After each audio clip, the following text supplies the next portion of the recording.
Have you ever boarded a plane with high hopes only to find yourself in the middle of a life-altering confrontation? Imagine settling into your first-class seat, anticipating a well-deserved journey of comfort, when a single moment of prejudice tears through the cabin like turbulence. A flight attendant, emboldened by hidden biases, questions not only your right to sit among the privileged, but also your dignity as a human being. This is the story of how one man's strength, character, and remarkable success turned an ugly incident into a catalyst for change, shifting attitudes, revealing shocking truths, and altering an entire airline's destiny in a single flight. Jordan Mitchell stood in the bustling terminal of John F. Kennedy International Airport, suitcase in one hand, smartphone in the other. The overhead speakers echoed through the concourse with repeated announcements of boarding times and last calls, but Jordan's mind was elsewhere. At 32 years old, Jordan had come a long way from a struggling childhood in Detroit. His father was a retired auto mechanic who worked long hours. His mother had done odd jobs to help keep the family afloat. Now, after years of relentless studying, investing, and a fair share of risky entrepreneurial ventures, Jordan found himself ready to close on the biggest business deal of his life. He was on his way to Los Angeles for a high-stakes meeting with his legal team.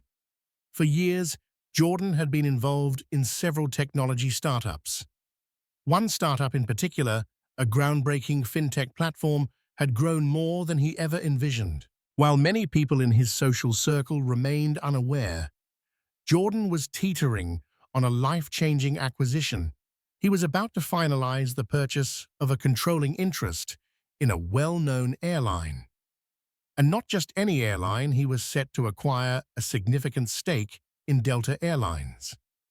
The negotiations had been hush-hush, cloaked in non-disclosure agreements, and even the rumor mill had missed the hints.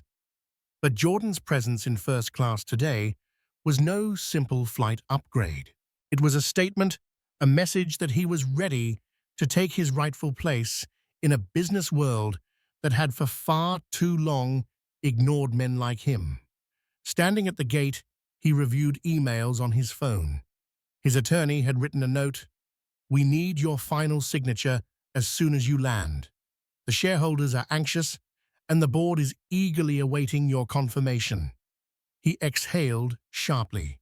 In a matter of hours, if everything went smoothly, Jordan Mitchell would be among the highest stakeholders of Delta Airlines. He admired the irony. As a kid, he and his mother used to watch planes fly overhead from their small apartment in Detroit, dreaming of places they'd never been able to visit. And now the airline that once symbolized unreachable destinations was about to become part of his portfolio. A voice over the loudspeaker announced, "Delta Flight 456 to Los Angeles is now boarding first-class passengers." Jordan shouldered his carry-on and strode confidently to the gate. People gave him polite nods as he passed, though a few cast quick glances at his tailored suit and polished shoes, maybe wondering who he was or what he did for a living. Jordan, tall and athletic with warm brown eyes, typically carried himself with an air of humble confidence.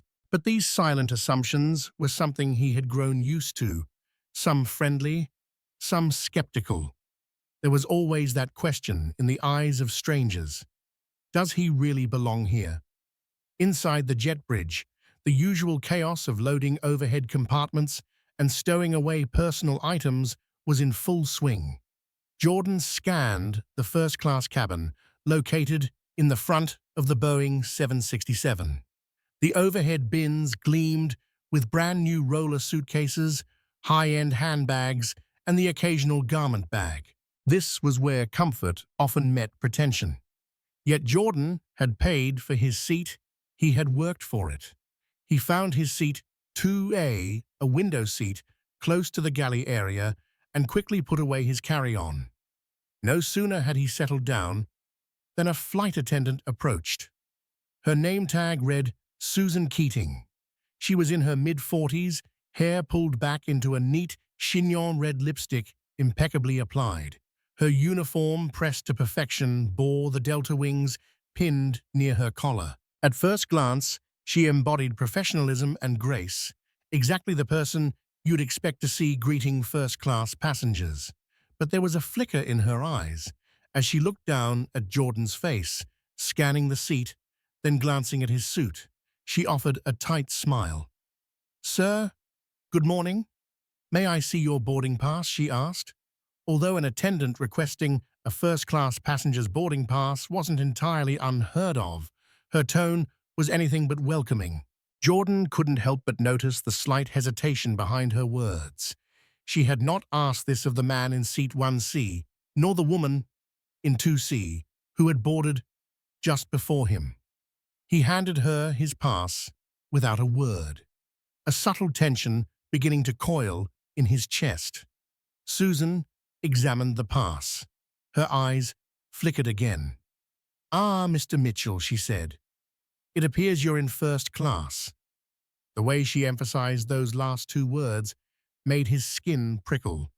"Yes, that's correct," Jordan replied evenly. She forced a smile, handed back the pass, and said, "Can I get you anything to drink before we depart?" Jordan was used to microaggressions. Throughout his climb in the business world, he encountered them in boardrooms, at conferences, sometimes at high-end restaurants. There was always someone who doubted he could afford the best seats, the best hotels, the best of everything. He usually responded with calm politeness, but he also learned to pay attention to early warning signs of trouble. Despite the unease, he gave Susan a polite nod. Water would be fine. "Thank you." As boarding continued, Jordan noticed something off about Susan. She kept a watchful eye on him, almost hovering in the aisle. Other passengers in first class received standard friendly flight attendant greetings, but for Jordan, every glance felt scrutinizing. He saw the difference, the wide smiles for others, the abrupt courtesy for him. He sank into his seat, reminding himself that he had endured worse. He had an important meeting in LA, possibly the biggest day of his professional life. An unpleasant flight attendant wasn't going to ruin his mindset. So he donned his noise-canceling headphones and tried to focus on some relaxing music while waiting for the rest of the plane to board. Moments later, Susan returned with his water. Her smile was forced, the lines around her mouth tight, as if she didn't want to serve him. Jordan offered a gracious, "Thank you." Then it happened. Susan leaned in and whispered, "You know, if this seat feels a bit too pricey, there might be more affordable options in economy." Her voice was so low, only Jordan could hear. Jordan slowly removed his headphones, disbelieving the audacity of her remark. "I'm sorry, what did you say?" Susan's face reddened with a sudden flash of annoyance that she'd been forced to repeat herself, but she masked it quickly. "I'm just noting that sometimes passengers find first-class seats aren't worth the high cost, especially if it's a last-minute upgrade." She smiled thinly. A few seats away, a middle-aged couple, wearing matching leisure outfits and diamond rings, cast curious glances, sensing tension in the air. One or two more heads turned from the aisle behind them. Jordan inhaled, forcing down the wave of anger surging through him. "I paid for this seat just like everyone else here," Jordan said, quietly but firmly. Susan's eyes narrowed. She gave a non-committal shrug and turned away, leaving Jordan with a sense of dread and anger that churned in his gut. He clenched his fists, thinking, "Stay calm. This is not the place to lose your temper." The cabin door closed with a mechanical hiss, and the flight attendants made their final rounds to ensure passengers were buckled up for takeoff. The flight purser, a tall man named Andrew Pierce, walked through the aisle, checking overhead bins. He caught Jordan's eye and offered a friendly nod. Jordan nodded back, grateful that not everyone in the cabin seemed to share Susan's attitude. Meanwhile, Susan positioned herself near the front bulkhead for the safety demonstration. She appeared composed, but her cold demeanor toward Jordan felt sharper with every passing moment. Jordan looked out the window, trying to clear his head. Soon they'd be in the air, and hopefully the flight would pass without further incident.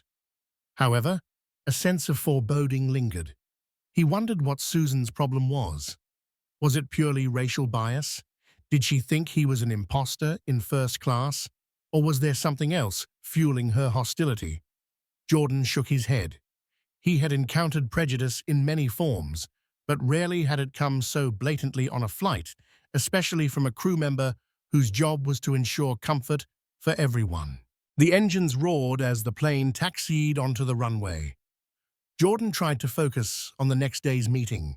He mentally rehearsed the talking points, the final aspects of the acquisition, and the signatures needed to finalize the deal.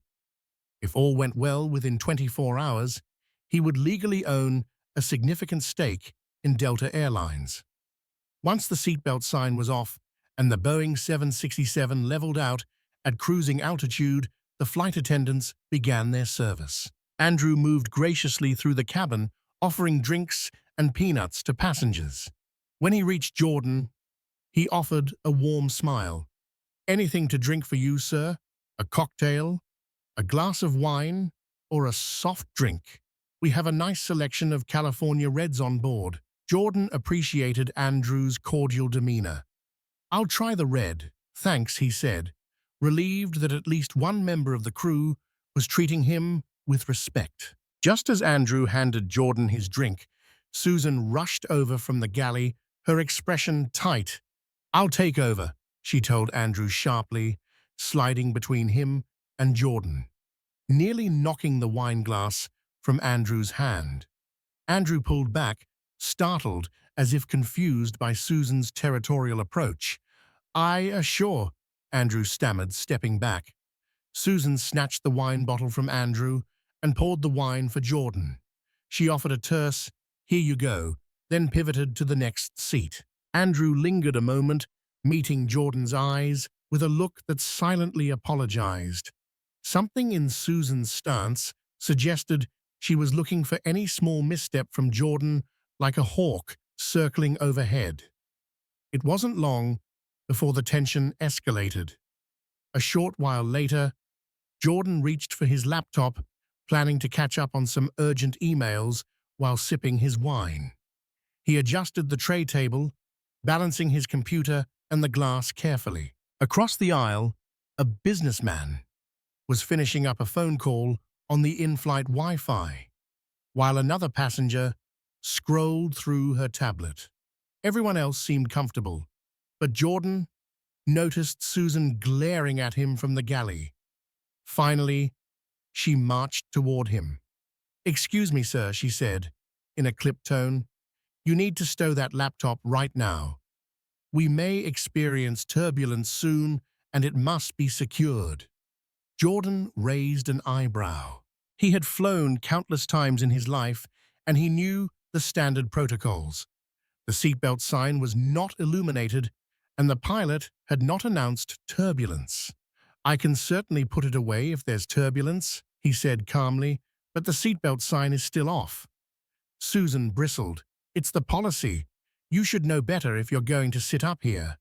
The insinuation was clear. You don't belong here, and you don't know how first class works. Some of the other first-class passengers stared, and a few were beginning to look visibly uncomfortable. Andrew, hearing the raised tone, hurried over. "Susan, let me handle this," he said, stepping between them. Susan glowered at him, but took a step back.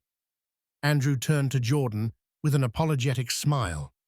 "Sir, I apologize for the inconvenience.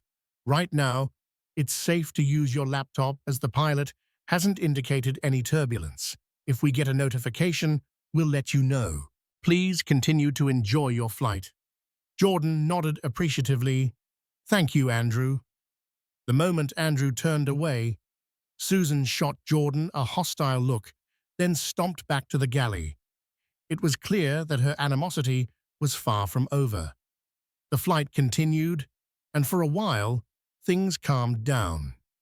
Jordan tried to focus on his emails, replying to last-minute questions from the legal team, finalizing the language for the acquisition contracts. Every so often, he felt Susan's eyes on him. He did his best to ignore her.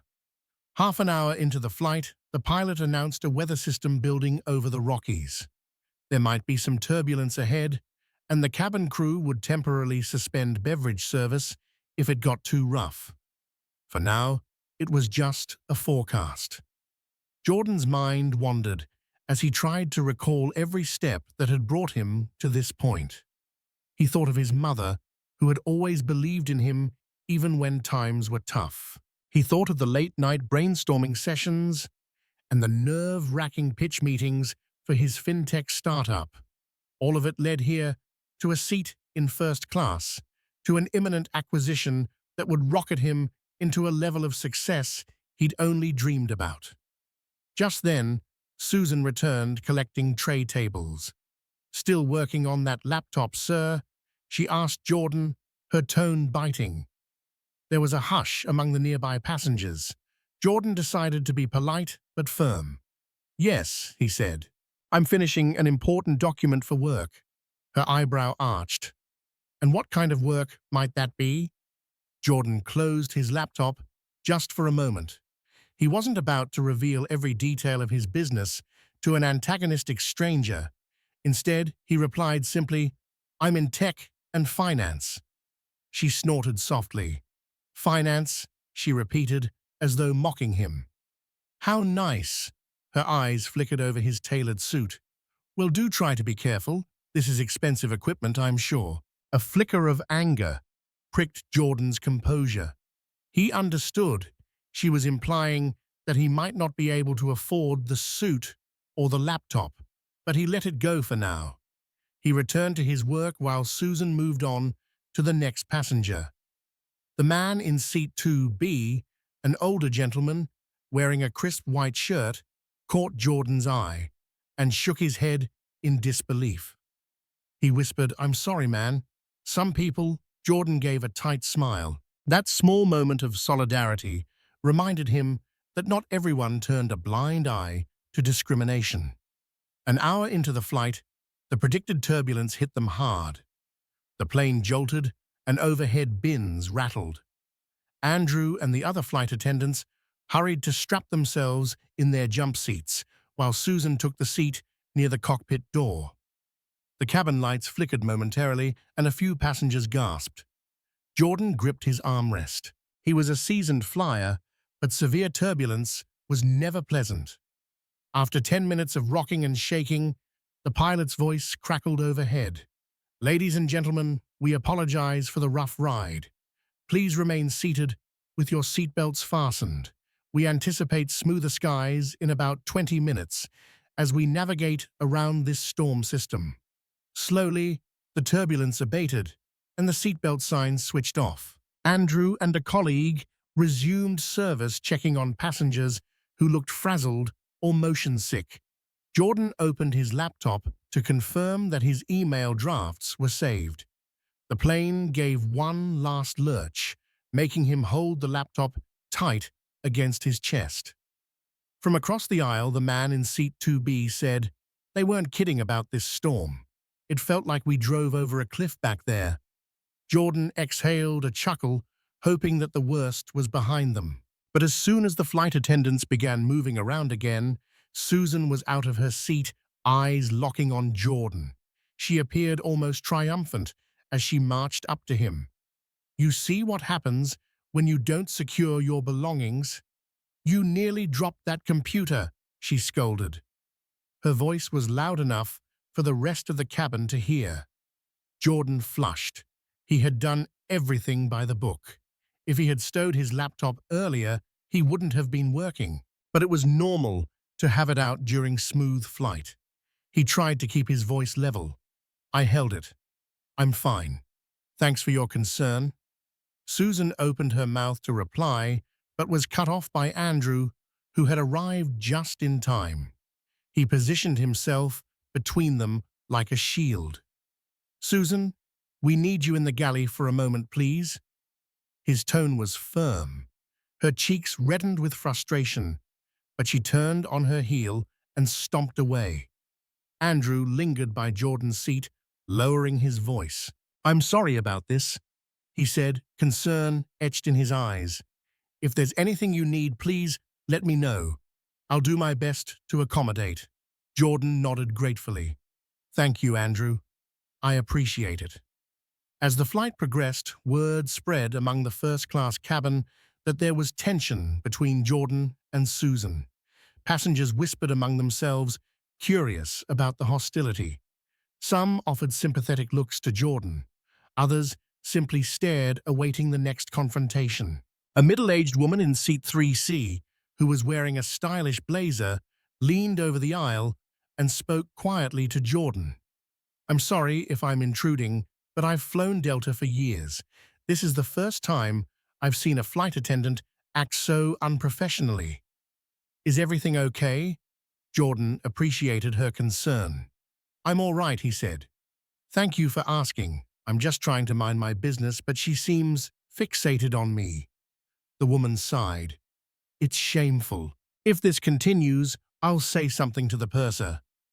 Jordan thanked her again, but he was torn. Should he report Susan now, or wait until the flight landed? He didn't want to cause a scene, but her behavior was crossing lines left and right. Fate had a twisted sense of timing. Just when Jordan thought he might endure the remainder of the flight without further incident, Susan returned to deliver a second meal service. She distributed trays of hot towels and offered dinner menu choices. When she reached Jordan's row, she paused. The tension in her posture was unmistakable. "Choice of chicken or pasta?" she said curtly. Jordan considered for a moment, looking up at her. "I'll have the chicken, please." Susan pursed her lips as though reluctant to serve him. She wrote down his choice, but then lingered, scanning him from head to toe. Finally, she leaned in and said, "Just so you're aware, these premium meals aren't exactly cheap to prepare." A hush fell over the surrounding seats. Andrew was busy at the rear of first class, oblivious to what was happening. Jordan's throat tightened. This was beyond a microaggression. It was blatant disrespect. She was implying he either couldn't afford or didn't deserve a premium meal. He took a slow breath, forcing calm. "I'm aware. I paid for my ticket, and that includes meals." Her cheeks flushed. "Right," she muttered. "I just wanted to make sure you're comfortable with everything here." Jordan's voice trembled, slightly anger simmering beneath. "I'm more than comfortable." Susan's eyes sparkled with what looked like malice. "Interesting," she said softly, "because you don't exactly look like our usual first-class clientele." Those words hung in the air like toxic fumes. Several passengers gasped. The woman in seat 3C shot up from her seat. "Excuse me," she said to Susan, her face a portrait of outrage that was uncalled for. Susan merely shrugged. "I'm just stating an observation." Jordan set his jaw. He was done with quietly enduring. He stood up and addressed Susan with measured intensity. "You know what I may not look like, your usual clientele, but I paid for this seat, and I have every right to be here. And I'm going to file a complaint about your behavior." Susan's eyes widened in momentary fear, but she masked it quickly with a sneer.